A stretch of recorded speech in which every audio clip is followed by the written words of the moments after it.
બધા શીખી લીધું કે ક્લિનિકલ થર્મોમીટર કેવું હોય છે એ બધું તમે જોયું ને બધાએ. હવે એનાથી દર્દીનું તાપમાન માપતી વખતે ડોક્ટર શું કરે છે એ આપણે અહીંયા ડેમો દ્વારા જોઈશું. જાસ્મીન બેનને તાવ આવ્યો છે તો આપણે સૌપ્રથમ થર્મોમીટરને સાફ જંતુનાશક દવાથી ધોઈ લઈએ અને તેને સાફ કરી લઈએ.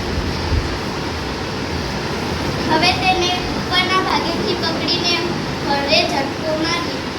હવે જોઈએ તે પારો 35°C સુધી આવી ગયો છે. હવે આપણે જાસ્મીનના જીભ નીચે 1 મિનિટ સુધી રાખીએ.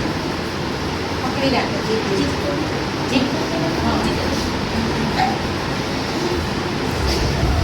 આપણે રાહ જોવાની છે. કેટલી? 1 મિનિટ.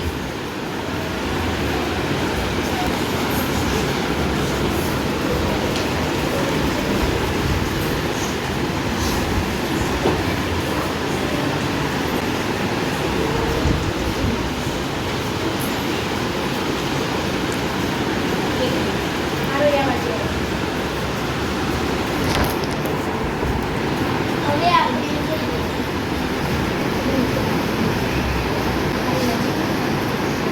38°C છે.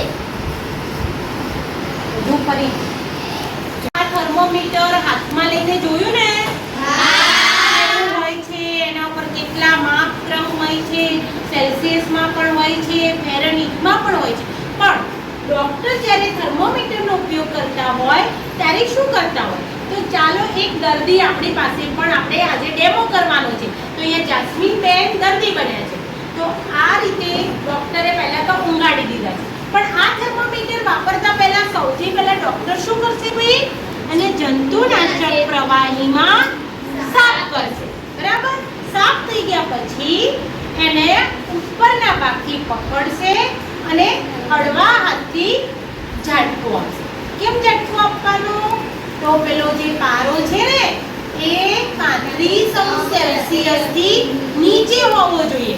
35°C થી નીચે આવી ગયો છે એ ખબર પડી જાય પછી જ આપણે દર્દીના જીભની નીચે પારાવાળો ભાગ મૂકીશું. તો અહીંયા આપણે જાસ્મીન બેનની જીભ નીચે પારાવાળો ભાગ મૂકી દીધો છે. 1 મિનિટ માટે આમ રહેવા દઈશું.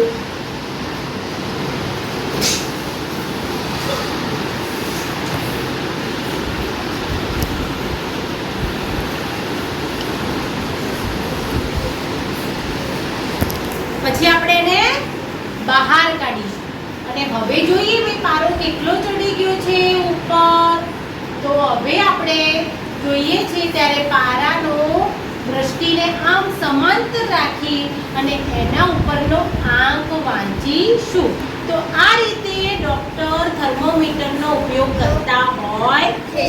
તો તમને હવે ખબર પડી ગઈ ને ભાઈ ડોક્ટરનું થર્મોમીટર વાપરતી પહેલા આપણે શું કરવું જોઈએ? બધાને આવડી ગયું? કોણ બોલશે? આપણે તો મસ્ત. ચલો પૂજા આપણને સમજાવે. સૌપ્રથમ આપણે થર્મોમીટરને જંતુનાશકથી સાફ કરીએ. પછી તેને